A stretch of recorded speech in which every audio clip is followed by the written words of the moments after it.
오늘 본문은요, 사실 해석하기 아주 난해한 것으로 알려져 있는 본문이에요.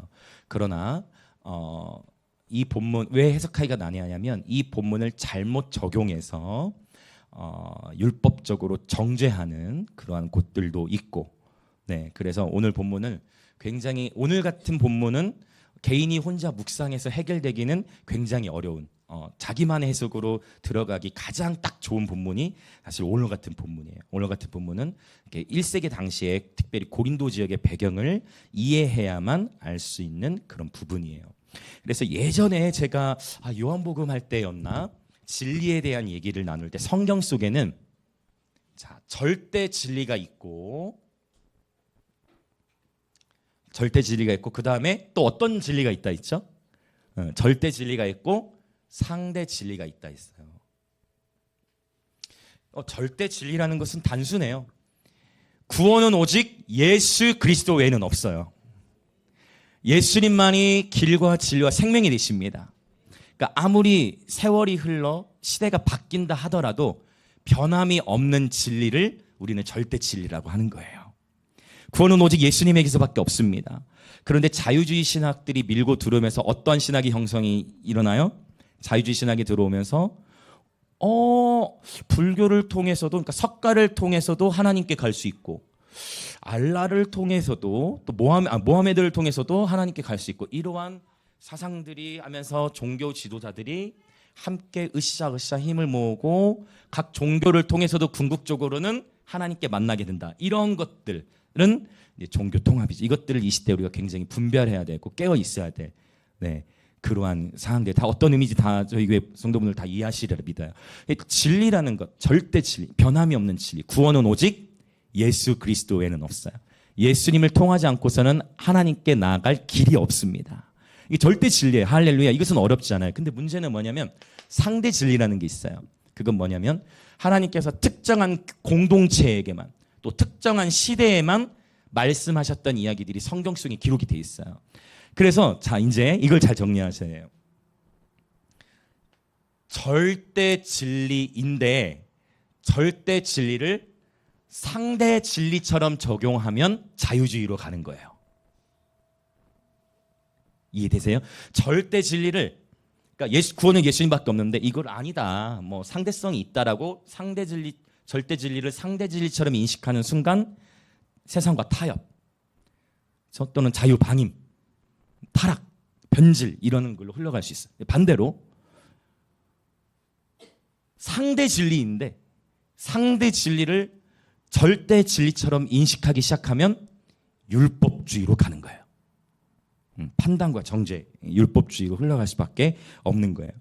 오늘 이제 이 절대 진리와 상대 진리에 대한 얘기를 한 이유는 오늘 본문에 대한 이야기가 지금 이것과 연관되기 때문이에요. 자, 일단 여러분 리노 형제님 집회 잘 마쳤는데 너무 은혜롭게 마쳤잖아요. 자, 리노 형제님의 외모를 보고서 좀 놀리신 분 안 계세요? 리노 형제님 외모 보고 놀리신 분 꽤 계실 건데 놀리신 분 별로 없으세요?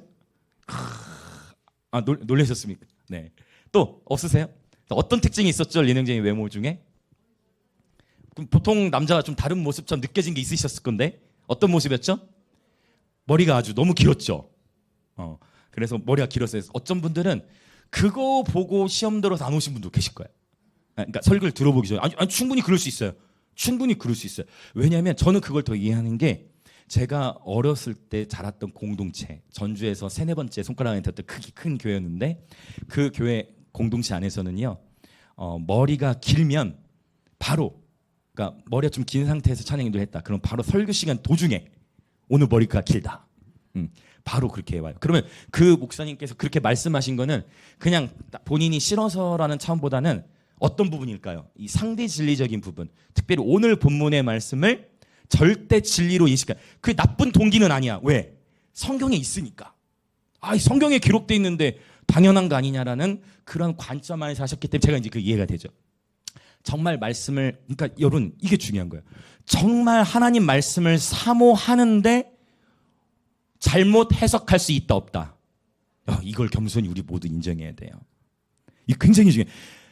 정말 하나님 말씀을 사모해도 해석할 때 잘할 수 있지만 잘 못할 수도 있다는 것을 겸손히 인정하는 게 굉장히 필요하다라는 거예요. 그러면 자 여쭤보겠습니다.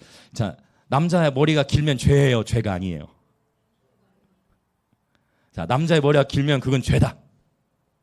분위기에다 손 들면 안 될 것 같죠? 남자의 머리가 길면 죄다. 아무도 지금 손을 안 드시지만 지금 이 자리에 계신 분들은 많이 자유하시지만 아직도 남자가 머리가 긴 것은 죄다라고 인식하는 분들은 생각보다 많아요. 왜일까요?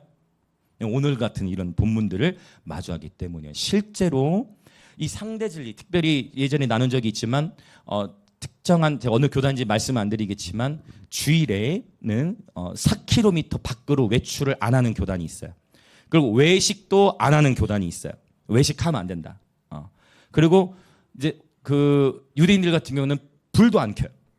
근데 예전에 한번 나눈 적이 있는 것 같아요. 유대인들은 자기 손으로는 불 켜면 안 되니까 어떻게 한다 했죠?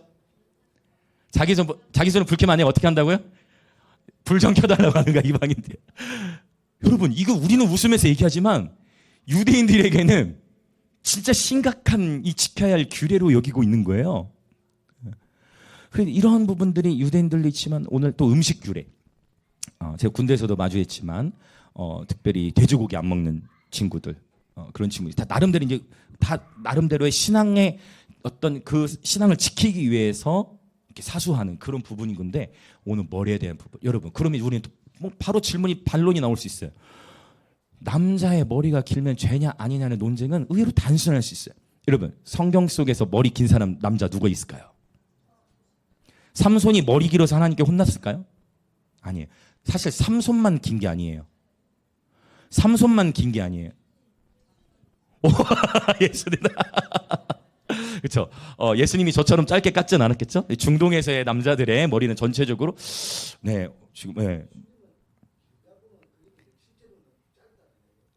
아주 지금 이것도 근데 지금 아주 타당한 반론이세요. 왜냐하면 우리가 하도 영화를 많이 봐가지고 영화 속에서 봤던 모습은 왜 예수님은 잘생겨야만 할 것인가?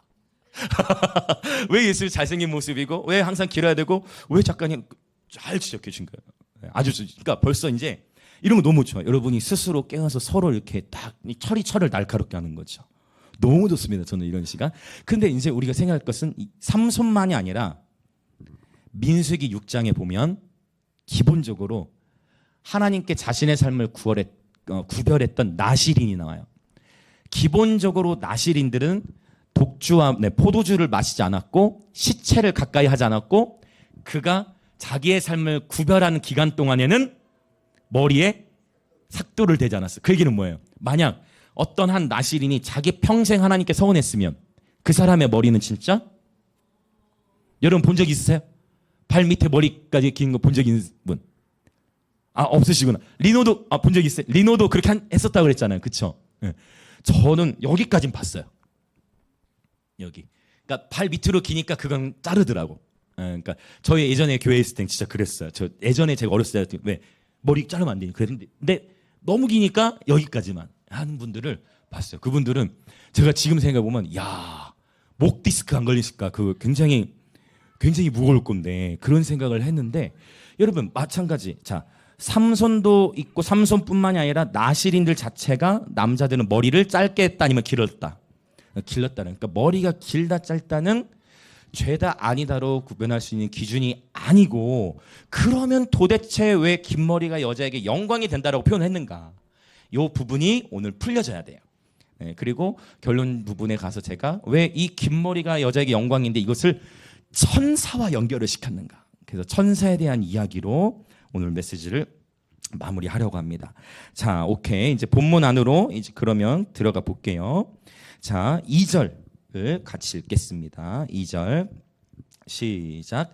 너희가 모든 일에 나를 기억하고 또 내가 너희에게 전하여 준 대로 그 전통을 너희가 지킴으로 너희를 칭찬하노라. 여러분, 우리가 모든 전통을 다 터부시할 필요는 없어요. 왜냐하면 건강하고도 좋은 문화를 산출하는 전통이라는 것은 아름답고 충분히 전수시킬 만한 가치가 있지요. 이를테면 우리가 요한복음 2장에서 봤던 가나 혼인 잔치에서 그 혼인 잔치 이후의 이야기에서 자, 새 술은 새 부대에 담아야 한다라고 했는데 저는 어렸을 때는 이 부대가 군대를 의미하는 줄 알았어요. 근데 그게 아니에요. 여기서 말하는 이 부대는 가죽 부대를 의미하는 거죠.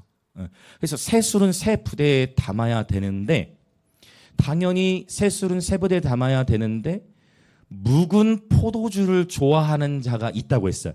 그러면 이제 단순하게 생각하면 돼요. 포도주는 새로 담근 게 비쌀까요? 아니면 오래 숙성시켜서 오래된 게 더 값어치가 나갈까요? 당연한 거죠. 그래서 우리 막 저는 사실 잘 모르지만은 연도 막 따지잖아요. 이거 몇 년 산이고 이거 몇 년 산이고.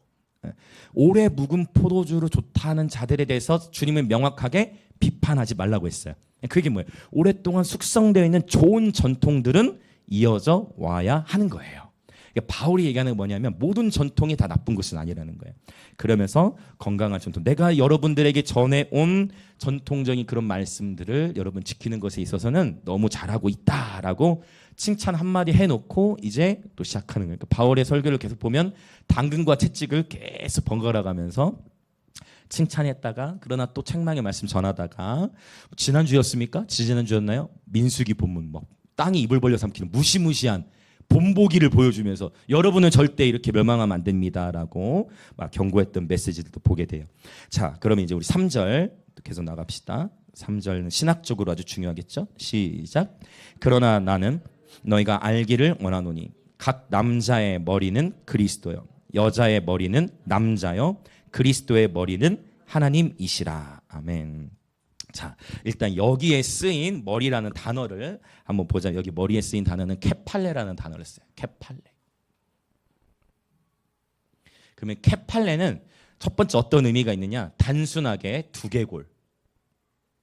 그러니까 말 그대로 여기 헤드, 우리 머리. 근데 이 본문을 읽으면서 이 육체적인 이 머리를 의미하는 게 아니라는 것은 모두가 동의하시는 영역이기 때문에 이거는 문제가 없습니다. 또 케팔레가 어떤 의미로도 쓰일 수 있냐면 두 번째는 권위, 즉 지배하는 권위를 의미해요. 전통적으로는 이 부분을 고린도서 11장에 쓰인 이 머리와 연결된 부분을 전통적으로는 이 2번으로 거의 다 해석해 왔어요. 신학이 발달하기 전까지는. 그래서 2번으로만 해석하다 보니까 이걸로 아주 어떤 이 말씀이 어떤 용도로 쓰이게 됐을까요? 남성 우월주의적인. 진짜 그러니까 남성 우월적인 신학을 가르쳤던 곳도 물론 잘못된 동기에서 시작한 것도 있겠지만 오늘과 같은 본문을 해석하는 데 있어서 놓친 주님의 마음을 놓친 부분이 있다 보니까 남성 우월주의적인 해석을 가는 경우가 있더라라는 거예요. 그래서 이 지배하는 권위로만 이해하게 되면서 남성 우월주의 뭐 지금 여러분 중동이라든지 이슬람 국가들은 지금도 역시 어떻습니까? 여성들은 완전히 전체를 눈만 놔두고 다 가리잖아요. 네, 그렇게 표현하는. 그러면서 항상 남성 우월주의적인 가부장제이면서 혼자 일부 다처제가 또 중동에서 허용이 돼. 항상 남성 중심으로 흘러가는 요인들이 이런 것과 다 연결이 돼 있어요. 그런데 우리가 여기서 봐야 될 것은 여기서 이 케팔레라는 단어가 제가 주목하고자 하는 것은 어떤 의미가 있냐? 원천 또는 기원 또는 근원이라는 의미가 있어요. 저는 이 3번으로 보고자 합니다. 오늘의 본문이 역사적으로는 여성들을 옥죄는 본문으로 왔지만 오늘 우리 어머니들은 아주 행복한 시간이 되실 거라고 저는 확신해요. 이제 나중에 말씀을 이제 풀어 나갈 때 이제 여러분 더 이해하시게 될 거예요. 자, 그래서 원천, 기원, 근원이라는 의미로도 쓰이는데 우리는 이제 절기를 여호와의 절기를 기념하는 교회이니까 여러분 성경을 보시면 유대인들이 한 해의 첫날을 히브리어로 어떻게 표현하냐면 한번 따라 볼까요? 로시 하샤나. 로시 하샤나라는 이 단어는 한 해 로시는 머리란 뜻이니까 이거는 지금 헬라어고 케팔레는 신약 성경이니까요. 히브리어 성경에서 머리는 로시라는 단어예요. 로시. 레시트도 사실은 베레시트. 시작의 근원에 그러니까 머리에 지배하는 권위 그러니까 단순해요. 베레시트 할 때 레시트가 사실 로시에서부터 나온 단어예요. 베는 전치사고. 그래서 그러면은 태초에라는 의미가 지배하는 권위를 가리키는 것 같아요? 아니면 근원을 가리킬까요? 그렇죠. 쉽죠? 이렇게 가면 돼요. 그러니까 창세기 1장 1절 베레시트 바라 엘로힘 뭐 이렇게 나가는데 그 베레시트를 권위로 해석할 사람 아무도 없을 거예요. 그러니까 머리라는 거는 두개골을 의미할 수도 있고 지배하는 권위를 나타낼 수도 있고 근원을 나타낼 수도 있다. 그러면 이 한 단어 안에 여러 가지 뜻이 있을 때는 어떻게 해야 된다 했어요? 문맥을 통해서 볼 수밖에 없다. 문맥을 통해서 우리는 이해해야 되는. 여러분 얘기한 적 있죠? 배도 먹는 배가 있고 타는 배가 있고 우리 사람의 배가 있다. 근데 글을 읽어보면 이 배가 먹는 배인지 타는 배인지 사람 배인지 분별을 할 수가 있다라는 거예요. 요즘에 이제 주일학교 아이들도 히브리어를 막 계속 빨리 더 가르쳐 달라고. 그래서 한 주에 2글자씩 나누는데 애들 되게 좋아해요. 근데 자기들도 자음으로 읽어 나가요. 그래서 주일학교 예배 다 그 라이브는 그대로 공개를 해놨거든요. 히브리어 공부 원하시는 분들은 자음 2개씩 보시면 돼요. 자, 두개골 지배하는 권위 원천 기원 근원. 특별히 잠언 이제 목요일에는 저희가 잠언을 시작했는데 잠언에 보면 여호와를 경외하는 것이 지식의 근본이라 했고 여호와를 경외하는 것이 지혜의 근본. 거기 근본이라는 단어도 역시 뭐가 쓰였냐면 로시 머리라는 단어인데 그러면 어떻게 해석해야 되겠어요? 권위. 이거는 헷갈리죠. 약간 권위로 쓸 수도 있을 것 같죠. 여호와를 경외하는 것이 지혜, 지식의 어때요, 여러분? 권위? 연결은 어느 정도 시킬 수 있는데 뭐가 더 자연스러워요? 약간 2번도 어느 정도 뭐 논리를 펼쳐갈 수 있겠지만 가장 자연스러운 거는 그렇죠. 여호와를 경외하는 삶. 여호와를 경외하는 것이 지혜의 시작이다. 지혜로부터 시작된다. 로시 하샤나도 마찬가지. 한 날의 첫날, 한 해의 첫날이 여러분 1년 360 유대인들은 365로 보지만 어쨌든 365일 중 1월 1일이 절대적인 권위가 있습니까? 그런 거 아니죠. 이해되시죠? 물론 근데 이것도 옛날에는 그런 분위기가 있기도 했어. 왜? 한 해의 첫날이니까 뭔가 특별한 의미를 부여하기도 했어요. 이렇게 이번처럼 해석을 하는 거예요. 그러나 그 의미는 뭐예요? 한 해의 첫날이라는 거는 결국 그 1일로부터 한 해가 시작된다라는 근원의 의미가 있는 거예요. 조금 신학적인 얘기를 많이 하다 보면 여러분 졸리실 수 있어요. 그러면 잠시 일어서셔도 상관없어요. 네. 근데 재밌으십니까? 괜찮으세요? 네, 괜찮으세요? 네, 그래서 이 케팔레 저는 특별히 3번의 영역이 오늘 본문을 해석하는 데 있어서는 매우 중요하다. 여기에는 또 몇 가지 더 이유가 있는데 자 3절을 다시 한번 보면 순서대로 하나씩 보면요. 첫 번째 언급되는 건 뭐냐면 남자의 머리는 그리스도요. 그 다음 여자의 머리는 남자요. 그 다음 그리스도의 머리는 하나님이시죠. 만약 이 2번 권위를 나타내는 걸로 가려면 서열로 가야 돼요. 그 얘기는 뭐냐면 서열로 가려면 이걸 어떻게 바꿔야 돼요? 자, 하나님 여러분의 지혜를 계속 열어주실 겁니다. 맞아요? 너무 좋습니다. 하나님부터 시작할 수 있죠. 자, 하나님부터 시작하면 어떻게 나와요? 하나님, 그 다음 그리스도, 그 다음 남자, 그 다음 여자. 맞죠? 그러면 반대로 역순으로 가면 여자, 남자, 그리스도, 하나님. 서열로 가면. 근데 그 순서로 하지 않았어요. 맞죠? 지금 우리가 얘기하고 있는 어느 순서도 나오잖아요. 그래서 이것은 3번을 가리키는 확률이 훨씬 크다라고 저는 학자적인 관점에서 이것을 나눕니다. 그래서 이것은 기원을 가리키는 것이다라고 이해하고 오늘 본문의 말씀들을 쭉 전개를 해야 돼요. 3절에서 풀리지 않으면 역시 남성 우월주의적인 여자는 내 밑이야 뭐 이런 어떠한 사상으로 가기 때문에 오류가 될 수 있다. 자, 절대적으로 그래서 지금 이것은 여러분 삼위일체 하나님에 대해서도 이해할 때 하나님 아버지께서 아들 예수 그리스도보다 우월한 것이 아니라 존재적으로는 여러분 존재적으로 우열을 가리는 것이 아니라 하나님의 아들이신 예수님은 요한복음에 보니까 아버지 품에서 독생하셨다. 아버지에게서 나오셨다. 즉 뭘 가리키는 거예요? 기원을 가리키는 거예요. 이것도 권위가 아니라 기원. 예수님께서는 아버지 품속에서 독생하셨다. 아버지에게서부터 나오셨다라는 그런 의미로 볼 수 있어요. 자, 그래서 지금 이 11장의 본문은 남녀의 존재의 우월을 나타내는 게 아니에요. 존재는 평등한 거예요. 네, 이 부분은 우리가 잘 이해를 해야 될 것 같아요. 자, 그러면 이제 또 아리송한 부분이 시작되는데요. 4절부터 7절 읽어보겠습니다. 4절부터 7절 시작. 무릇 남자로서 머리에 무엇을 쓰고 기도나 예언을 하는 자는 그 머리를 욕되게 하는 것이요 무릇 여자로서 머리에 쓴 것을 벗고 기도나 예언을 하는 자는 그 머리를 욕되게 하는 것이니 이는 머리를 민 것과 다름이 없음이라. 만일 여자가 머리를 가리지 않거든 깎을 것이요 만일 깎거나 미는 것이 여자에게 부끄러움이 되거든 가릴지니라. 남자는 하나님의 형상과 영광이니 그 머리를 마땅히 가리지 않거니와 여자는 남자의 영광이니라. 예언에 대한 이야기는 12장부터 14장에 나오기 때문에 그때 가서 예언의 스펙트럼을 착 넓혀서 예언에 대해서 더 설명 자세히 하는 시간이 있을 거고요. 자, 오늘은 일단 본문의 흐름에만 더 집중을 하자면, 남자는 공적, 지금 기도나 예언을 한다는 지금 공적 예배를 말하는 거야. 이런 회중 예배. 남자는 지금 공적 예배 가운데 머리에 무언가를 쓰면 된다 안 된다. 머리에 뭘 쓰지 말래요. 여자는요, 공적 예배 가운데 항상 머리에 뭘 쓰래. 그럼 도대체 뭘 쓰라는 건지, 이런 부분. 이것에 대해서도 여러 학자들이 2000년 시간 동안 계속 논쟁하였지만, 여기서 말하는 머리에 쓰는 것, 무엇을 가릴까요, 여러분? 아마 네, 맞습니다. 면사포예요. 면사포로 볼 수도 있고 또 두건으로 볼 수도 있고, 지금도 미사라고 하는 천주교에서 드리는 미사에서는, 근데 지금은 또 안 쓰는 곳들도 있긴 하는 것 같아요. 그러나 여전히 가리죠. 가리고 예배드리는 모습들을 보게 되어져요. 그래서 무언가를 쓰라고 표현했는데, 여기서 수건 또는 두건 또는 면사포 이런 것들로 볼 수 있을 것 같아요. 6절은 사실 반어법이에요. 6절에서 보면 이게 헷갈릴 수 있어요. 6절이 왜냐? 여자가 머리를 가리지 않거든 깎을 것이요. 만일 깎거나 미는 건 빡빡이처럼 밀면 여자에게 부끄러움이 되거든 가릴지는. 그러니까 이 6절의 의미는 약간 반어법이에요. 머리 밀지 말라는 거예요. 그러면 여자에게 부끄러움이 된다라는 표현을 한 거예요.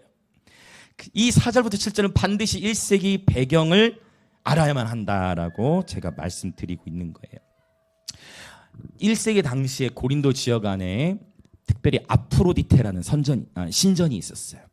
이 아프로디테 신전을 비롯해서 1세기 당시에 있었던 이방신, 수많은 이방신을 섬겼던 신전들에서 공통적으로 드려졌던 제사의 방식이 있었는데, 그게 뭐냐면 이방신에서는 이방신을 섬기는 항상 여자 제사장이 있었어요.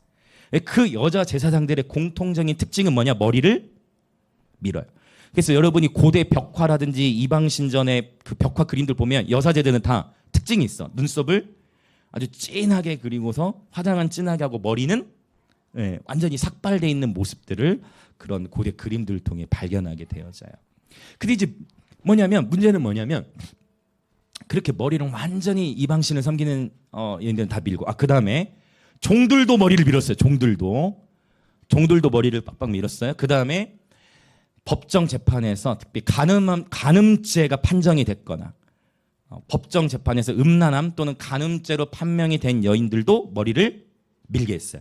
이러한 사회 관습을 우리가 이해하고 있는 상태에서 본문을 들여다봐야 돼요. 그러면 왜 바울은 머리를 여자들에게 머리를 쓰게 했는가? 왜 두건을 쓰게 하였는가? 이 이유가 뭐냐면, 문제는 이렇게 이방신을 섬기는 여사제들 가운데에서도 1세기 당시에 하나님 나라 복음이 쫙 퍼지기 시작하니까 복음을 듣고 회심하는 이방신 섬겼던 여사제들이 있는 거예요. 복음을 듣고 회심하기 시작하니까 그러면 당연히 교회 와야 돼, 안 와야 돼요? 교회 와야 돼, 안 와야 돼요? 와야 되잖아요. 그런데 교회 왔는데 자기는 머리가 있어요, 없어요? 없어요. 그런데 예배 참석했어. 자, 우리는 이 자리에 지금 머리 없으시면 아무도 없어. 다 머리가 다 있어요. 저 리노 형님 집회 때 깜짝 놀랐죠. 담임 목사님은 못 알아뵀어. 제가 회의 때는 분명히 괜찮은데 집회 때 보니까 머리가 앞에 많이 있어서 요즘에 가발도 되게 잘 나오는구나 그 생각을 하면서 네, 그랬는데 어쨌든 이 머리, 만약 우리가 예배를 드리고 있는데 갑자기 누군가가 대머리이신, 그것도 남자가 아니라 대머리이신 여자분이 딱 앉았어. 그럼 여러분 뭔가 이렇게 시선이 쏠릴까요, 안 쏠릴까요? 쏠리죠. 오늘날은 그래도 생각을 다르게, 스트레스를 많이 받아서 탈모인가? 아니면 유전적인 이런 유전 요소도 있으니까 그런 거 생각을 하겠지만, 우리 오늘 시대는 그렇게 생각하겠지만 1세기 당시에는 우리처럼 생각하는 게 아니라 어떻게 생각한다고요? 어떻게 생각하겠어요? 자, 머리 민 여자분이 교회에 들어왔으면 어떻게 생각할까요? 자, 혹시 핸드폰을 하고 있었던 건 아니죠? 네. 뭘로 생각해? 괜찮아. 혜민이 땡큐. 혜민이 축복해요. 주 안에서 사랑해요. 괜찮아요.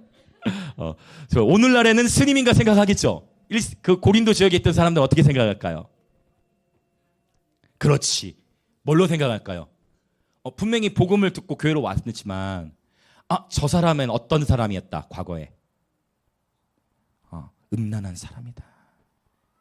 저 여인은 이방신에서 음란한 행위했던 제사장이야. 그리고 어떤 현상이 일어나겠어요? 그 사람과는 기피하고자 하는 마음이 생긴 거죠. 복음을 듣고 회심해서 주님께로, 주의 몸된 교회로 들어왔음에도 불구하고 정죄와 판단의 마음으로 저 사람은 음란한 여인이야. 사실 내가 더 음란할 수 있는데, 저 사람은 말은 안 하죠. 음란한 사람이야. 하나님은 우리의 연약한 체질을 너무 잘 아셔서 이 고린도서 11장을 주신 거예요. 하나님께서 여인들에게, 그럼 왜, 자 이제 그러면 또 이해되시죠? 그러면 왜 아예 다 여성들 다 두 권 쓰라고 했을까요?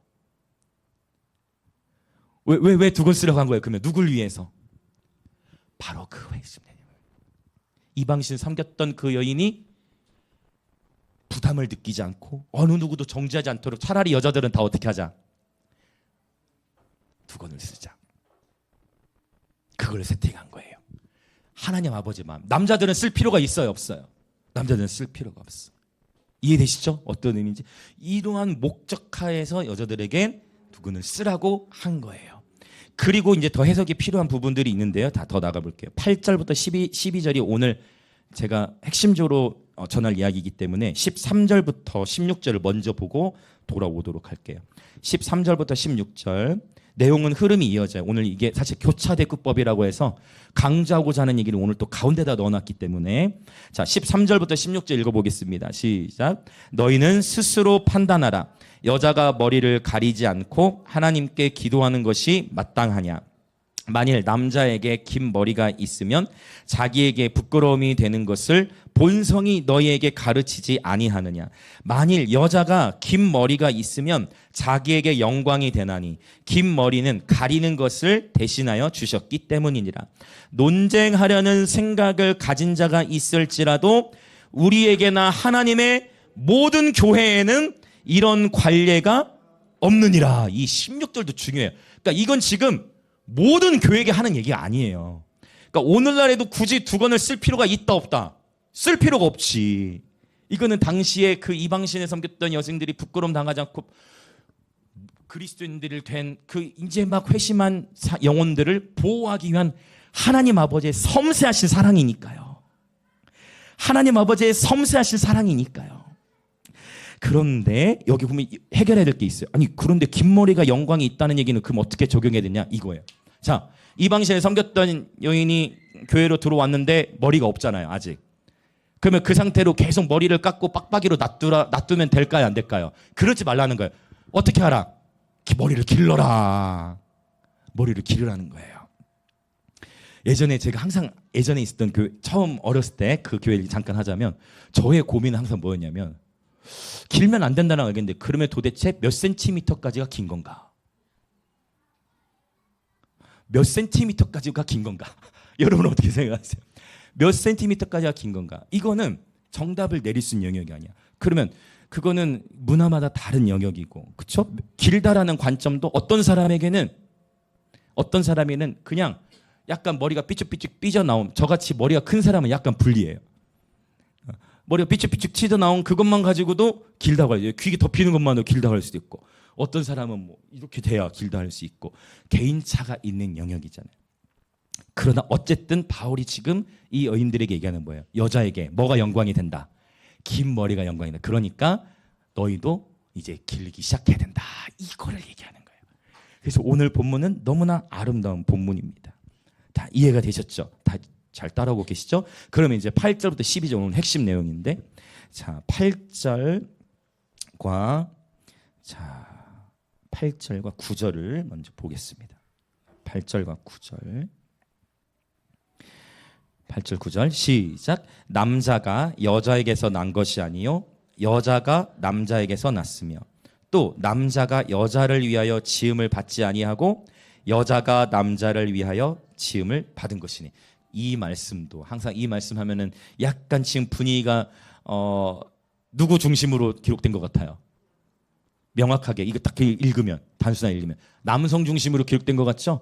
여러분 실제로 이슬람권뿐만 아니라 많은 유교 사상 다 남성 우월주의 이게 이런 영역이 우리도 그런 유교 문화에서 자랐기 때문에 이 본문 읽고 보면 무조건 우리도 어떻게밖에 생각이 안 돼요.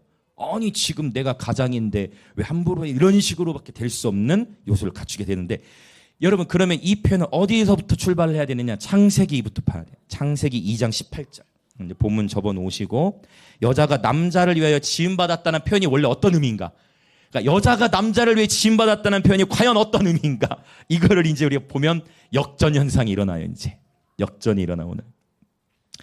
자, 창세기 2장 18절. 2장 18절과 20절에 이 단어 두 번 동일하게 쓰는데 우리 18절 읽어보겠습니다. 2장 18절 시작. 여호와 하나님이 이르시되 사람이 혼자 사는 것이 좋지 아니하니 내가 그를 위하여 돕는 배필을 지으리라. 돕는 배필. 이 돕는 배필이라는 단어 이렇게 딱 보면 자 고린도전서 지금 우리가 읽었던 것처럼 여자가 남자를 위해 태어난 것처럼 여자는 남자를 돕는 존재적으로만 생각하게 되는데 사실 이 돕는 배필이라는 단어가 히브리에서는 한 단어로 쓰였거든요. 그 한 단어가 뭐냐면 에제르라는 단어예요. 이 에제르는 말 그대로 돕는 자, 헬퍼라는 의미가 있긴 해요. 근데 이 단어가 구약성경 전체에서 21번 기록되는데 그 21번 중에 2번은 오늘 창세기 2장 본문에 나오고 3번은 선지서, 에스겔, 다니엘, 이사야서인가 한 번씩 다 나와요. 그리고 나머지 16번 쓰인 모든 16번의 용례는 에젤의 모든 용례는 주어가 누구냐면 누구일 것 같아요? 제가 이렇게 얘기하는 거 보니까 주어가 누구로만 나오냐면 하나님으로만 나와요. 그래서 어떤 문맥에서 21번 중에 2번은 지금 돕는 배필로 쓰인 거고 3번은 선지서라 했고 16번 다 어떤 이야기 속에서 에제르가 등장하느냐? 하나님께서 이스라엘 오늘 기도 신지사님과 선포해 주신 거 연결되는 것 같아요. 하나님께서 우리를 독수리가 새끼를 품듯이 품는다 했죠. 하나님께서 이스라엘 백성을 구출해 내시는데 하나님께서 이스라엘 백성들을 구출하실 때 이 에제르를 써요. 하나님께서 이스라엘 백성들을 구원해 내죠. 환난, 어려움 가운데서 구원해 내고 구출해 낼 때 쓰였던 단어가 에제르예요. 그러면 이 돕는 배필이라는 뜻이 사실은 어떤 의미가 있냐면 정직하게 말씀드리면 남자들을 구출해 줄 수 있는 것은 여러분 더 자신 있게 한번 해보세요. 남자들을 구출할 수 있는 것은 여자다. 남자들을 구원할 수 있는 것은 여자다. 이거예요. 돕는 배필, 돕는다라는 의미가 우리가 생각하는 여자가 남자의 일을 돕는 그런 개념이 아니고 어둠에 놓여 있는 그 남성을 구출해낸다. 그 의미로서 에제르예요. 돕는 배필. 그러니까 여자가 남자를 위해 존재한다는 의미도 단순히 낮은 개념이 아니라 여자가 남자를 위해 그러면 이제 다시 읽어볼까요? 고린도전서에 여러분 여자가 남자를 위해 낳았다는 개념이 그럼 어떤 의미인 거예요? 이제 여자가 남자를 위해 낳았다니 어떤 의미다? 구하기 위해서 구하기 위해서라는 거예요. 자, 이 부분에 있어서 우리 아버님들 아멘이 되어주십니까? 저는 아멘. 저는 당당하게 아멘. 네, 주님 아멘 감사합니다. 여러분 여러분 하나님 말씀 앞에 우리 한번 생각을 열어보는 거예요. 우리가 그동안 유교적 관점 안에서만 들어왔던 흐름과는 이게 성서신학의 힘이에요. 이게 제가 끝까지 여러분 설교자는 주제 설교하면 너무 쉬워요. 이게 무슨 얘기냐? 주제 설교. 내가 하고 싶은 말이 있어서 어떤 주제 딱 정해놓고 마음껏 말하면 너무 쉬워. 설교가.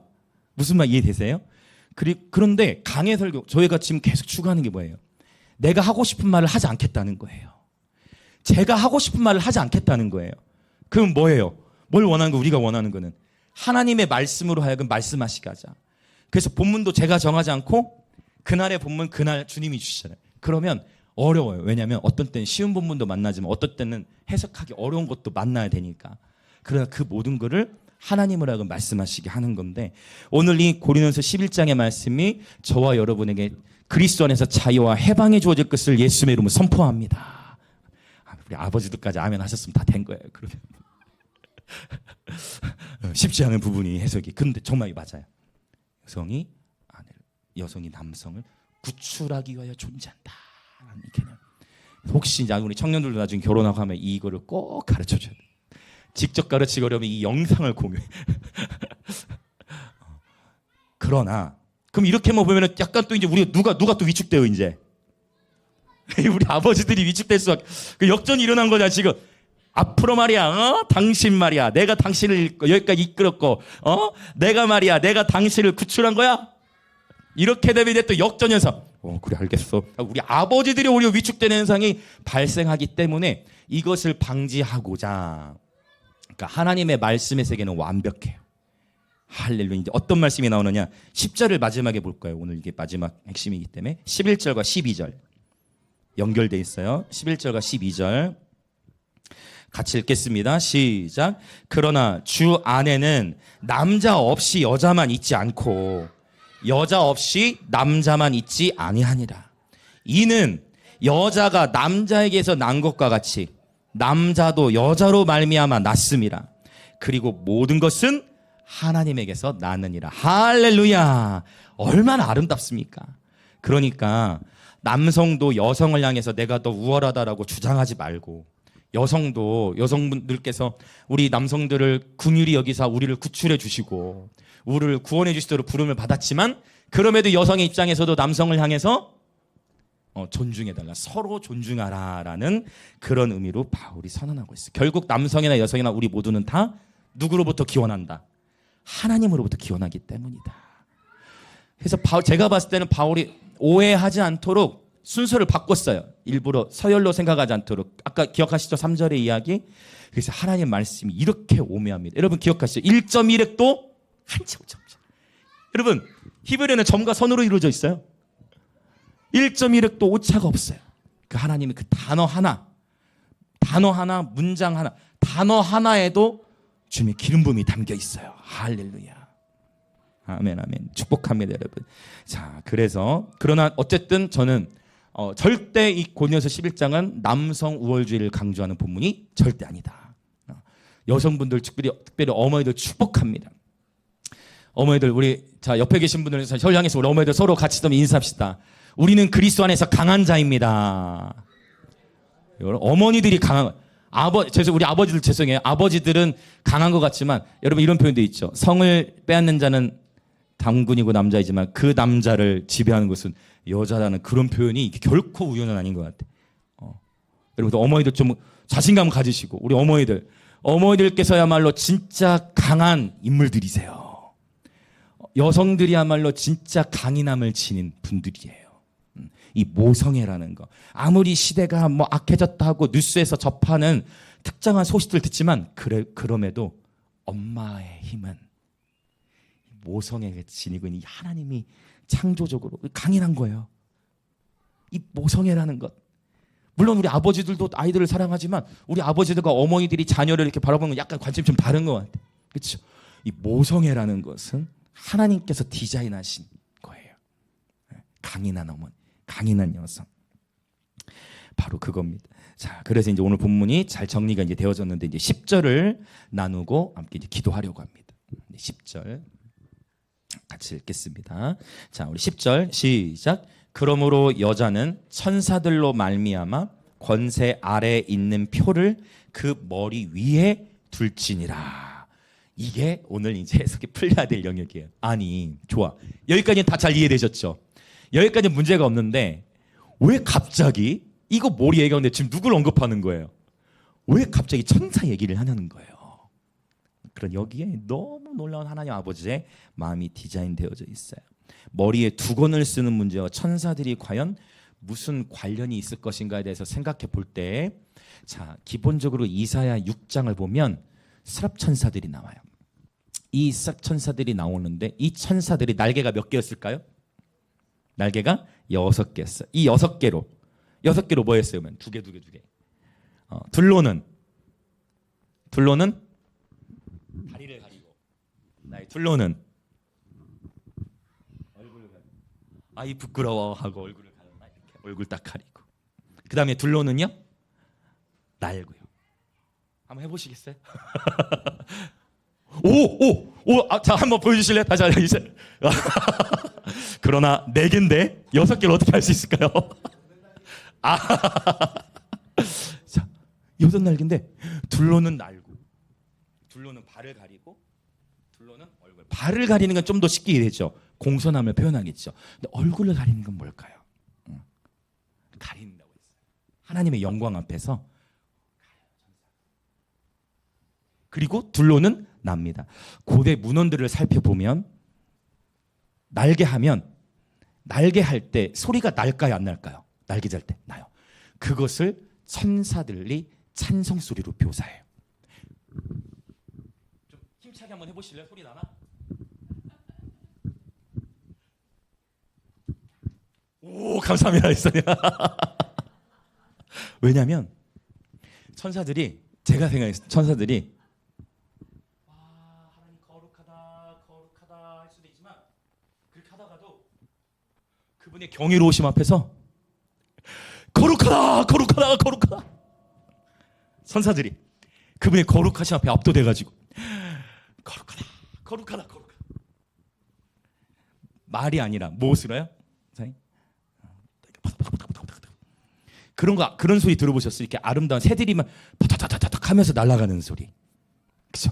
파타타타닥 하면서 날아가는 소리. 그 날개 소리는 하나님 찬양하는 소리로 묘사되어지고 있어요.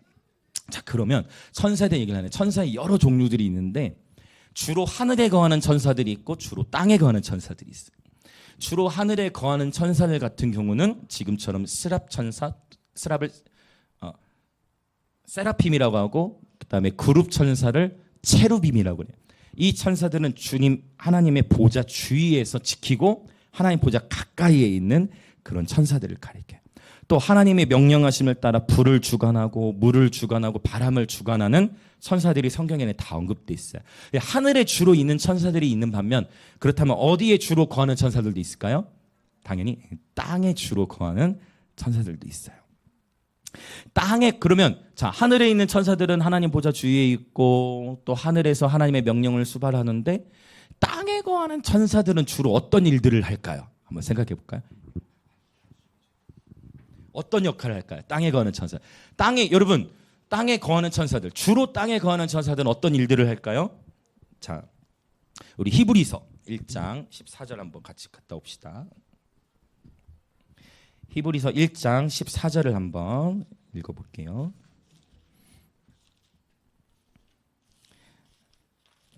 자, 1장 14절 시작. 모든 천사들은 섬기는 영으로서 구원받을 상속자들을 위하여 섬기라고 보내심이 아니냐. 자, 이 굉장히 중요한 개념인데, 아까 말씀하신 하늘에 주로 거하는 천사들이 있는 반면 주로 땅에 거하는 천사들이 있는데, 그러면 땅에 주로 거하는 천사들 중에 대다수는 무엇으로 부름을 받았냐면 수호천사. 오?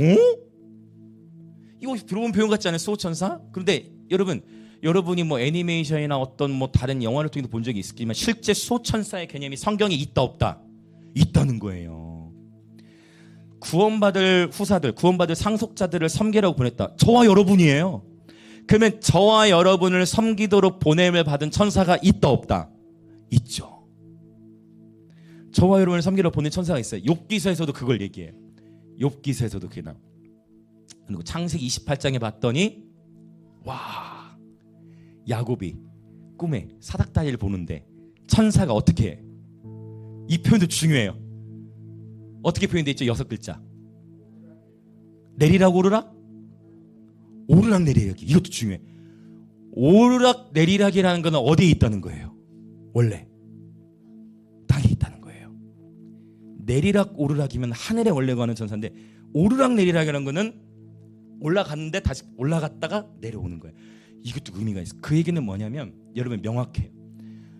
저와 여러분을 섬기라고 보냄받은 천사들이 있어요. 자, 예전에도 한 적이 있지만 옆을 보시고 천사의 안녕 한번 합시다. 시작. 역시 윤지사님 감사. 근데 왜 사람을 보고 하시면 어떡합니까? 사람 보지 마시고 다 옆에 천사 안녕 시작. 천사 안녕. 굉장히 어색하죠? 네. 아 역시 감사합니다. 호흡이 잘 맞습니다, 지사님. 여러분, 우리 육신의 눈에 보이지 않지만 지금 천사가 있다는 거예요. 이것에 대한 1차적 의미는 뭐냐면 이거예요. 자, 그러니까 일단 바울이 이 이방신을 섬겼던 여인들의 그 모습을 보고 여성들끼리는 정죄하는 문화가 있었겠죠. 여성들이 만약 그 대머리를 봤다면. 근데 남성이 봤을 때 어떤 생각을 할까요? 그렇죠. 그거예요. 여성이 봤을 때는 정죄와 판단으로 생각했겠지만 남성은요. 음란함으로. 의도치 않아도 음란한 생각에 노출이 되는 거예요. 자, 저는 주일학교에 그렇게 가르칩니다. 남자는 다 늑대다. 기억하지? 그러면서 요새는 더 붙였어. 어떻게 붙였죠? 아 맞네. 이미 요즘 어떻게 더 붙였냐? 옛날에는 남자는 다 늑대다 했지만 요즘에 어떻게 가르치냐? 남자는 다 짐승이다. 그러면 애들은 항상 어떻게 물어보는 줄 아세요? 그럼 어떻게 물어볼까 애들이 그 다음에? 아니야. 그렇지. 목사님은요? 이걸 물어봐. 그럼 나는 망설이잖아. 난 망설이잖아. 망설이냐? 저는 바로 대답이야. 나도 짐승이야. 이렇게 딱 얘기. 절대 자기 자신도 믿으면 안 돼. 오늘날의 목회자들 안에서 일어나고 있는 타락의 이슈들이 뉴스에 막 그렇게 보도되고 드러난 것은 이미 하나님이 기회를 주셨을 때 놓친 거예요. 하나님은 한 번에 드러내지 않으세요. 그거를 하나님이 드러내신 데에는 뭔가가 흘러간 거예요. 시간이. 기회는 반드시 주시는 분이시니까. 그런데 그런 노출과 이런 되는 현상들이 뭐예요? 결국 교회 공동체 안에서 일어나는 수많은 이슈들 가운데 넘어지게 된 거죠. 그러니까 결국 이 얘기는 뭐냐면 남성들은 결국 이 얘기를 하는 거예요. 혼자 있을 때도 혼자가 아니다. 혼자가 아니는 거예요. 천사들로 말미암다는 표현은 뭐냐면 혼자 있을 때도 혼자가 아니다. 누가 보고 있다. 천사들이 보고 있다. 그걸 얘기하는 거예요. 천사들 10절을 다시 한번 읽어볼까요? 10절 시작. 그러므로 여자는 천사들로 말미암아 권세 아래 있는 표를 그 머리 위에 둘지니라라고 얘기하고 있어요. 그래서 이제 이해되시죠? 그러니까 하나님은 너무 섬세하신 거예요. 우리 연약한 체질을 완벽하게 아시고 맞춤형으로 여성들을 위해서도 남성들을 위해서도 이 기가 막히게 섬세하게 우리를 인도해 주신다는 거예요. 그와 동시에 그러면 천사들의 종류가 땅에 이 수호천사만 있느냐? 그렇지 않아요. 더 있어요. 그 뭐냐면 특별히 역대하 16장 9절 같은 데 보면 여호와의 눈은 온 땅을 두루 감찰하사라는 표현이 있어요. 어떤 천사들이 있냐면 이것은 사실은 이제 에녹일서는 유다서와 좀 연결이 돼요. 이러한 외경이라든지 이런 문헌들을 보면 감찰자들, 이거를 영어에서는 어떻게 번역을 했냐면 왓치맨이라고 표현했어요. 감찰자들 또는 관찰하는 자들이라고 해서 각 개인을 이렇게 보호하고 수호하는 천사. 보호하고 수호만 하는 게 아니라 오르락하면서 뭐 할까요? 그 천사가. 그러니까 우리를 보호하고 있다가 올라가 하늘로. 그럼 하늘로 올라가서 그 천사 뭐 할까요? 보고해요. 보고. 우리가 한 일을 보고해. 이 땅에서 우리가 한 일을 보고해. 그런데 바울이 이 표현을 기억하실지 모르겠는데, 자 6장 3절 고린도전서 6장 3절 다시 한번 읽어볼게요. 제가 이전에 한번 설명을 했었을 건데 이 더 연결이 되실 거예요. 고린도전서 6장 3절에 보면 흥미로운 주제가 나오거든요. 6장 3절 시작. 우리가 천사를 판단할 것을 너희가 알지 못하느냐? 그러하거든 하물며 세상 일이라. 그러니까 여러분, 저와 여러분의 지위라는 것은 우리는 하나님의 아들 됨으로써 천사들은 우리 아래예요. 우리가 더 높은 서열이에요, 사실은. 근데 이 땅에서는 우리 육신의 눈에 천사가 보이지 않기 때문에 천사가 더 높아 보이지만 우리가 더 높아요. 그래, 이게 어디서 결정적으로 갈라지느냐? 천사들에게는 하이프레지가 없어. 천사들에게는 아픔과 상실이 없어. 우리는 아픔과 상실이 있지만 그 아픔과 상실을 뚫고 예배하면서 권위를 얻어요. 이해되세요? 천사들은 그냥 영광 가운데서만 예배를 하지만 천사들이 알지 못하는 것, 흠모하는 것은 저와 여러분이 이 땅에서 마주하는 아픔을 뚫고 하나님을 예배하는 것. 천사들이 할 수 없는 예배. 이러한 아픔을 뚫고 고난을 뚫고 드리는 예배가 저와 여러분의 권위를 가져다 주는 거예요. 할렐루야. 우리는 천사들을 심판하도록 부름을 받아요. 이거 예전에 제가 아마 유튜브에 통치훈련이라는 제목으로 나눈 메시지에 들어있을 건데, 저와 여러분은 나중에 천사들을 심판하는 자리에 가게 돼요. 우리를 왕같은 제사장으로 삼고 실제 그분과 함께 다스리는데 누굴 판단한다고요? 천사. 아마도 천사를 판단할 때 여기서 어떤 천사를 우선적으로 판단할 것 같아요? 답이 나와. 어떤 천사? 나를 잘 지켰던 자가 진짜 여러분, 나와 나를 지키는 그 천사들로부터 해서 우리가 판단을 해야 되는데 문제가 생겨. 그런데 내가 죄의 문제를 해결하지 못하고 있는 상태에서 그 천사를 판단할 자격이 있어요, 없어요? 안 되는 거예요. 왜냐? 그 천사는 내가 혼자서 다 봤는데 뭐 가운데 있는 거를? 죄 가운데 있는 거. 그러니까 혼자 있을 때도 혼자가 아니다라는 것을 바울이 강조하는 거예요. 할렐루야. 잘 이해되셨죠? 아멘. 할렐루야. 그래서 여러분, 이 수호천사뿐만 아니라 땅을 두루 감찰하는 자들이 감찰하면서 눈여겨보는 게 있어요. 뭐를 눈여겨보느냐? 뭐를 가장 눈여겨보냐면, 여호와의 눈은 온 땅을 두루 감찰하사 전심으로 자기를 향하는 자들을 위하여 능력을 베푸시나니. 감찰자들이 가장 찾는 것은 무엇이냐면 예배자를 찾아요. 감찰자들이 찾는 것은 누구를 가장 많이 찾느냐? 전심으로 하나님 찾는 자가 어디 없는가를 살펴요. 전심으로 하나님 찾는 자가 어디 없는가. 그래서 그 전심으로 하나님 찾는 자를 눈여겨보다가 하나님이 그를 준비시키세요. 그럼 그 준비시키신다는 개념은 뭐예요? 어디로 데려갈까요? 광야로 데려가죠. 요한계시록 12장에서도 보면 아이가 태어나 여자로, 그 아이가 1260일 동안 양육을 받기 위해 어디로 인도함을 받아요? 광야로 가더라. 광야의 시즌을 통해 싸우는 법을 배우는 겁니다. 전쟁에 강한 용사로 준비되어지는 것입니다. 할렐루야. 그렇죠. 부르심을 받은 이후에 광야를 시작돼. 아니, 예수님을 믿기 시작했는데 좋은 일만 있어야 되는데 오히려 더 훈련이 심해지는 것 같아. 막 이러한 갈등들도 일어나죠. 그러한 상황 속에서 감찰자들 뿐만 아니라, 자, 이 말씀이 한 군데 더 보고 이제 기도할 건데요. 시편 22편 3절. 천사에 대한 얘기 계속 이어져요. 22편 3절. 시편 22편 3절 같이 읽겠습니다. 시작. 이스라엘의 찬송 중에 계시는 주여, 주는 거룩하시니이다. 자, 이 찬송 중에 계시다. 여기 찬송은 히브리어로 테일라입니다. 여러분, 적어도 우리 영광임재교회 지체들이라면 예언적 경배, 영광임재교회는 테일라의 찬양을 부르는 교회입니다. 영광임재교회는 예언적 경배하는 공동체이죠. 유튜브에 이 테일라에 대한 메시지를 꼭 들으셔야 됩니다. 굉장히 중요해요. 왜냐? 분명히 주님은 말씀하시기를 마지막 때 주의 영광의 하늘을 덮고 찬송이 온 세계 가득한데, 그 찬송의 부흥은 단순히 위로의 차원이 아닌 바로 이 테일라가 덮여지는 것을 의미한다라고 명백히 말씀에 기록되어 있기 때문입니다. 할렐루야. 네.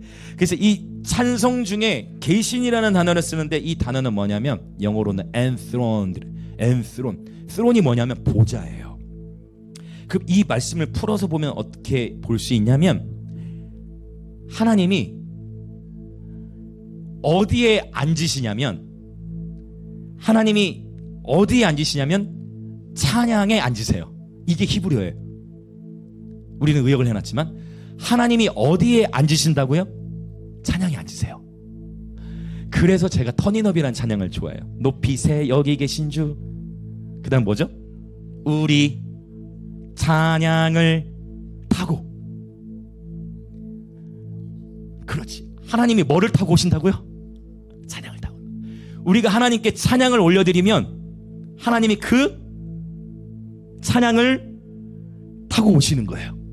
이 시편 20편 3절은 그 얘기예요. 하나님이 이스라엘의 찬송 중에 계신다는 표현이, 이게 의역을 했지만 히브리어로 보면 이게 뭐냐면 이스라엘의 찬양에 앉으신다. 누가요? 하나님이. 근데 앉으신다가 그냥 앉다라는 단어를 쓴 것도 아니고 보좌라는 단어예요. 엔스론. 드론은 보좌니까. 그 얘기는 뭐냐면 우리가 찬양을 하나님께 올려드리잖아요. 그러면 기본적으로 누가 찬양해요? 우리와 함께. 천사들과 함께 찬양하는 거예요. 그 다음에 또 누구도 와요. 땅을 두루 감찰하다가 저기 인제대역 이번 출구에 저기 지금 전심으로 하나님 찬양하는 무리들이 보이는데, 그래서 왓치맨들이 오는 거예요. 다른 두루 왜? 천사들도 예배에 굶주리거든. 이 땅에서 주로 활동하는 천사들은 하늘에 주로 거하는 하늘을 집으로 삼는 천사들은 날마다 하나님 영광 가운데 있으니까 문제가 없는데, 이 땅에서 주로 여러분 천사들도 정말 애써요. 제가 보니까 이 땅에서 일하는 천사들 정말 애쓸 것 같아. 한 번 더 합시다. 천사의 수고가 많다. 너무 잘하시네. 그렇지. 약간 이럴 때 약간 어디를 이렇게 다 들려주고. 천사들도 얼마나 수고 많겠어. 왜? 나를 같이 섬겨야 되니까. 연약한 우리를 섬겨야 되니까 천사들도 얼마나 수고가 많겠어요. 그럼 그 소천사들 예배하고 그 다음에 왓치맨들 온 땅을 두루 감찰하다가 저기서 지금 전심으로 하나님 찬양하는구나. 나도 저기 가서 찬양해야지 하고 날아와가지고, 우리는 보이지 않지만 날아와가지고 빨리 나도 같이 예배드려야지 하고 찬양이 시작된과 동시에 함께 천사들도 같이 예배하는데, 여기서 끝이 아니야. 세 번째 부류의 천사들이 오는 거예요. 왜냐? 기본적으로 찬양이 올라가면 누가 찬양을 타고 오신다고요? 하나님이 출동하시면, 그분이 출동하시면 반드시 움직여야 하는 천사들이 있어요. 그 천사들이 누굴까요? 그 천사들이 세라핌과 체루빔이에요. 스랍과 그룹 천사들. 왜냐하면 이 스랍과 이 그룹은 하나님 곁을 호위하도록 부름을 받은 천사들이니까. 아니 지금 하나님이 보좌로 좌정하시는데 천사들 하나님 잘 다녀오세요 이렇게 할 수 있어요, 없어요? 나중에는 우리가 진짜 종말론적으로 주님 재림하시고 나면 천사들과도 소통이 돼요. 재밌을 것 같죠? 좀 무서운가요? 무섭진 않으시죠? 막 공포영화 생각하지 마시고 천사들과도 소통이 될 거예요. 여러분, 하나님이 출동하시는데 천사들, 그 수랍과 그룹은 무조건 오게 돼 있어. 더 재밌는 게 뭔 줄 아세요? 에스겔서 1장에 보면 내생물이 나오는데, 이것을 에스겔 10장에서는 이 내생물은 그룹이라고 표현해요. 그룹. 이 그룹 천사 내생물이 요한계시록 4장 5장에도 나오죠. 근데 놀라운 게 있어요. 내생물들 안에 뭐가 있을까요?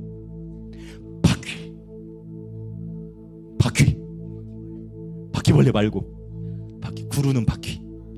이건 뭘 의미해요? 보좌가 움직인다는 거예요. 할렐루야! 저와 여러분이 하나님께 찬양을 올려드릴 때, 전심으로 하나님을 구할 때, 소천사들이 찬양할 뿐만 아니라 왓치맨들, 땅을 두루 감찰한 천사들이 와서 찬양할 뿐만 아니라 누구도 온다고요?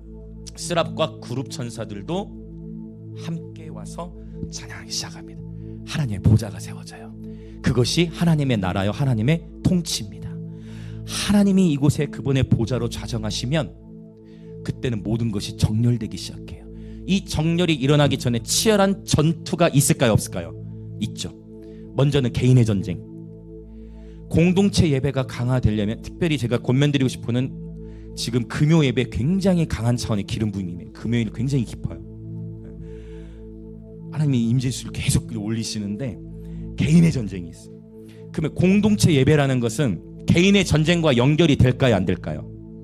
연결이 되겠어요, 안 되겠어요? 연결이 돼요. 개인의 갈등들과 그 모든 것들이 공동체 안에서 서로 치열한 보이지 않는 세계 안에서 영적 전투가 벌어지는 거예요. 성령 안에서 건강한 영적 분별력이 세워지시길 예수님을 축복합니다. 하나님의 임재를 분별하시길 축복합니다. 치열한 영적 전쟁들이 일어나요. 생각과 마음의 칼들이 판단과 정죄의 바람이 오해와 수많은 갈등과 또 개인이 삶에서 마주한 어느 누구도 모르지, 개인의 삶밖에는. 그러나 그 수많은 일들이 하면서, 그러나 어떤 전쟁인지 그런 일들이 어떻게 돼요? 찬양을 통해 깨지는 거예요. 할렐루야. 우리가 막 하나님을 향해 전심으로 예배하기 시작하고 그분의 힘을 높이기 시작할 때 그러한 갈등들이 어떻게 될까요? 떠나가기 시작하는 거예요. 그러면서 두두두두두두 돌파되면서 정렬이 일어나기 시작해. 하나님의 임재가 저와 여러분의 삶에 정렬을 가져오는 겁니다. 그리고 이러한 예배 가운데 하나님의 영광을 경험하고 주님의 방문을 경험할수록 이제는 그 임재를 맛본 자들은 더 이상 예배드리지 않고서는 살 수 없는 인생이 돼버려요. 할렐루야. 그래서 하나님의 임재가 없는 단 하루도 상상할 수 없는 삶을 하나님이 인도하시는 거예요. 할렐루야. 같이 우리 기도하겠습니다. 오늘 이제 고린도전서 11장에 대한 이야기로부터 해서 천사에 대한 이야기로 오늘 말씀을 지금 정리하고 있는데요. 이 고린도전서 11장의 말씀은 하나님께서 저와 여러분의 인생을 향한 아주 섬세한, 너무나 섬세하게 우리 인생을 돌보신다는 하나의 아버지의 마음, 어느 누구도 서로 정죄하지 않고 판단하지 않고 사랑으로 섬기며 또 음란함에 빠지지 않도록 남성과 여성을 다 보호하면서 서로가 서로를 존중하면서, 특별히 여성분들, 어머니들은 축복해요. 어머니들은 강한 용사이세요. 여러분들은, 바로 우리 여성분들, 어머니들은 하나님이 강인한 성품을 이미 주셨습니다. 여러분들은 남성들을 구출할 자들이고 구원할 자들로 하나님이 이 땅에 보내실 거예요. 더 나아가서 우리는 내가 혼자 있을 때도 결코 혼자가 아니다. 여러분, 오히려 깊은 씨름 속에서 하나님을 예배하기 시작해 보세요. 그러면 그때 나를 수호하고 있던 천사도 함께 예배할 뿐만 아니라 온 땅을 두루 감찰하고 있는 천사도 와서 함께 경배하기 시작하고, 그 순간 완전히 우리의 심령이 하나님의 보좌와 정렬되면 그 찬양을 타고 주님이 오세요. 그러면 그룹 천사와 스랍 천사들이 함께 오는 것입니다. 저는 원컨대 우리 모든 지체 여러분, 우리의 이 매 주일의 예배가 이러한 수호 천사들과 온 땅을 두루 감찰하는 이 워치맨들이 함께 지금 그 영광 임재교회에서 전심으로 하나님께 자기를 부인하고 예배드리고 있는 것 같아. 얘들아, 천사들아, 우리 감찰자들아, 가자 하고 오면서 하나님의 보좌로 주님이 찬양을 타고 좌정하시면서 그룹과 수럽 천사들이 함께 와서 온 성도와 천사들이 함께 올려드리는 찬양과 경배 가운데 우리들의 심령에는 하나님의 나라가 세워져 하나님의 통치를 받게 되며 하나님의 평강과 기쁨뿐만 아니라 하나님의 뜻, 하나님의 의의 배부름을 경험하는 삶이 되게 하여 주시옵소서. 그래서 이제 저와 여러분이 오늘부터 구별하여서 이제 매 주일의 예배도 나는 오늘 내 전부를 드리리라, 나는 오늘 또 예배드리러 나아가면서 하나님을 만나고야 말리라, 오늘 또 내가 주님께 찬양을 올려드릴 때에 우리 주님은 나의 이 찬양을 타고 내려오시리라. 그것을 상상하시면서 그렇게 주님의 충만한 임재를 누리시며 살아갈 때 결코 이 세상에 걷던 것도 부럽지 않은 하나님의 임재의 지기들이 될 줄로 믿습니다. 같이 이 시간 기도합시다. 하나님, 고린도 교회를 극진히 사랑하셨기 때문에 그 교회에 맞는 특별한 메시지를 주셨듯 오늘 이 고린도전서 13장을 통해 우리 모든 성도 지체분들에게 각자에게 맞는 적용점을 성령께서 풀어주시고, 오 주님, 우리는 결코 혼자가 아니고 주께서 수천사들을 보내셨으며 아버지, 특별히 천사들이 주목하는 교회, 아버지 천사들도 경배하기 위하여 모여드는 교회 되게 하여 주시옵소서. 예배를 통하여 대한민국과 열방에 증언하는 교회 되게 하여 주시옵소서. 주여, 우리의 찬양을 타고 이곳에 오시옵소서. 주여, 우리의 찬양을 타고 이곳에 내려오시옵소서. 그렇게 주여 한번 외치며 동성으로 기도하겠습니다. 주여, 오 할렐루야, 오 예수님 감사합니다. 아버지, 당신의 말씀의 세계는 너무나도 오묘하시며 당신의 말씀의 세계는 한치의 오차도 없으시며 이 땅에 살아가는 우리들의 연약함의 체질을 다하시고 성령께서는 각 사람에게 믿음을 더하시되 특별히 우리 가운데에 우리를 섬기도록 보내신 천사들로 인해 주님께 감사드립니다. 우리를 섬기도록 보냄을 받은 천사들로 인해 하나님께 감사를 드립니다.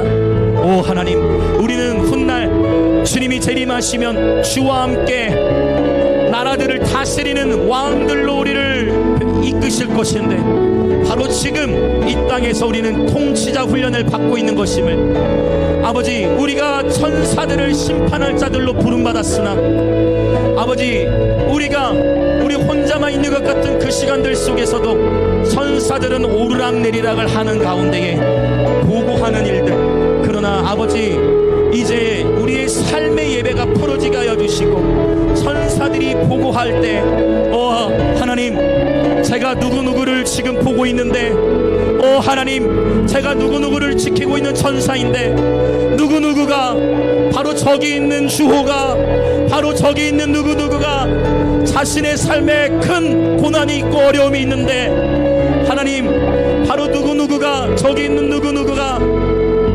전심으로 하나님께 찬양을 올려드리고 있습니다. 하나님, 내려가시지요. 하나님, 내려가시지요 하고, 하늘의 군대 스랍과 천 그룹이 하나님을 모시고 이곳에 방문하시는 교회, 천사들도 함께 경배되기를 원하는 교회, 온 땅을 두루 감찰하는 천사들도 함께 경배드리기를 원하는 교회, 전심을 다해 예수의 얼굴을 구하며 경배드리는 교회 되게 하시고, 오 주님, 우리가 함께 하나님의 임재를 사모하고 함께 전심으로 주님을 예배하는 예배 공동체 되게 하여 주시옵소서. 오 하나님 아버지, 모든 지체들을 보호하시고 새 힘을 주시고, 하나님 아버지, 고린도 교회를 극진히 사랑하시어 고린도 교회를 특별히 사랑하시어 하나님, 이러한 세부적인 지침사항들까지 전달해 주신 것처럼, 하나님이 고린도전서 11장의 말씀은 우리에게 억압이 아니라 우리에게 기쁨이요, 우리를 섬세하게 돌보시고 살아가시는 하나님 아버지의 표적이 됨을 깨닫게 하여 주시옵소서. 아버지, 우리는 다 그릇 행하여 각기 제 길로 가고 깨지기 쉬운 연약한 질그릇입니다. 우리에게 내세울 것이 없습니다. 아버지, 이 종에게도 내세울 것이 없습니다. 아버지, 주장할 것이 없습니다.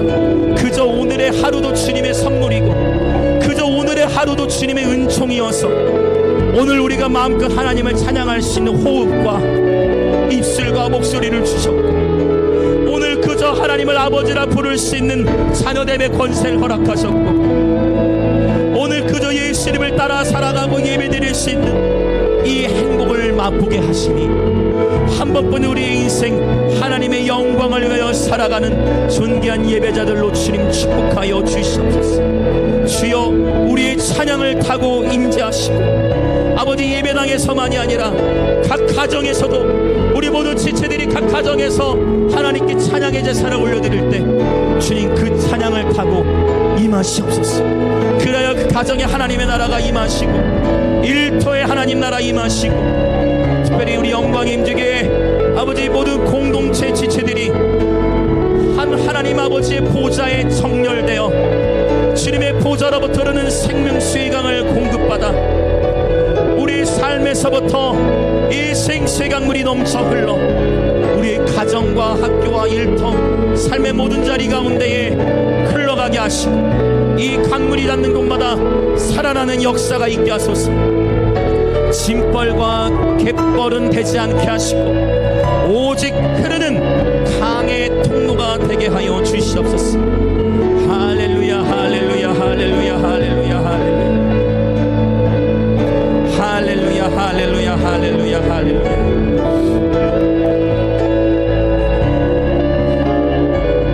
할렐루야, 할렐루야, 할렐루야, 할렐루야. 한 번 더 기도하길 원합니다. 이 시간 다 함께 구체적으로 회개하기 원하는 것은, 우리는 너무나 습관적으로 외모로 사람을 판단합니다.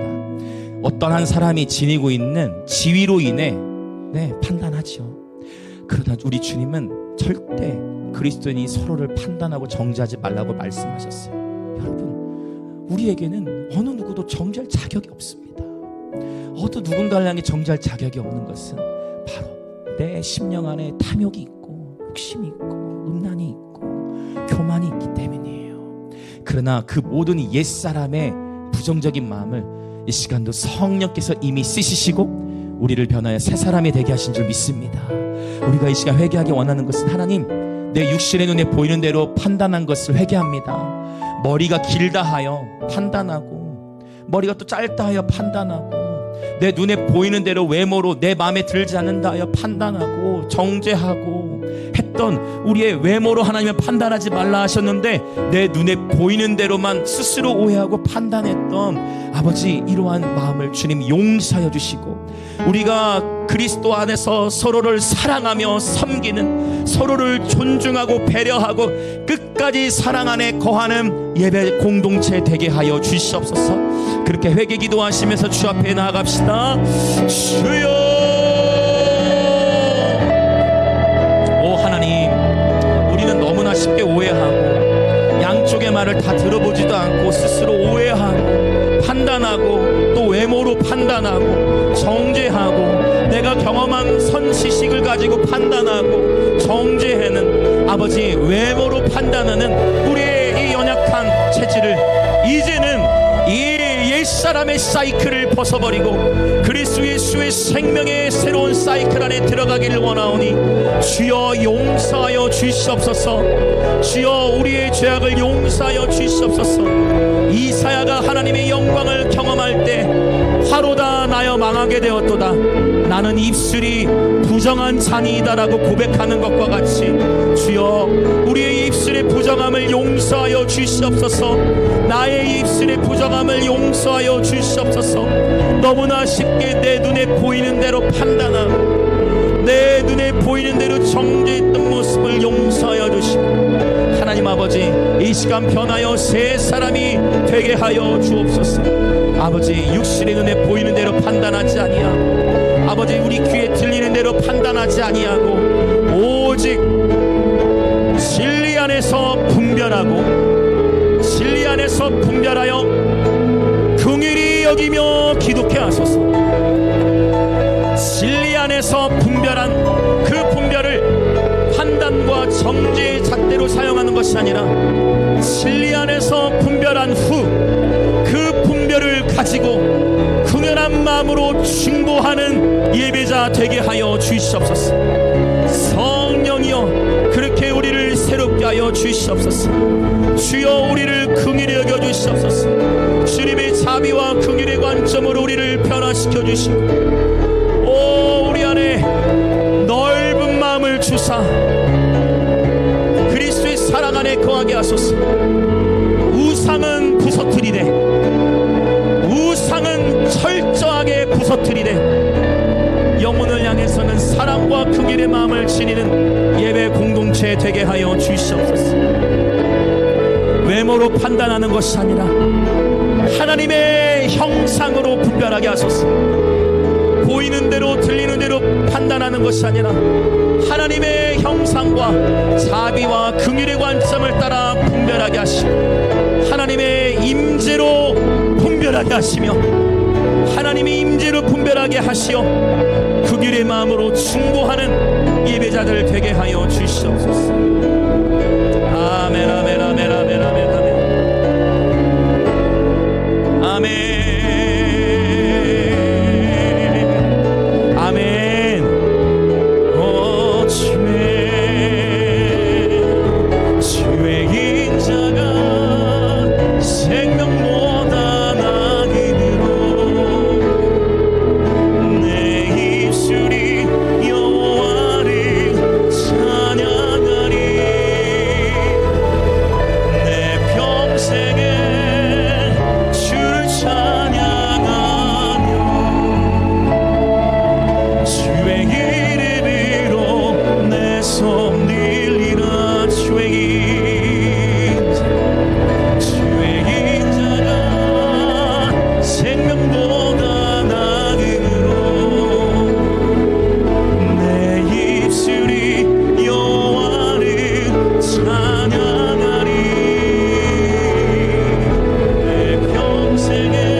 사랑의 주 하나님 아버지, 하나님은 너무나도 섬세하게 한 영혼 한 영혼을 돌보시고,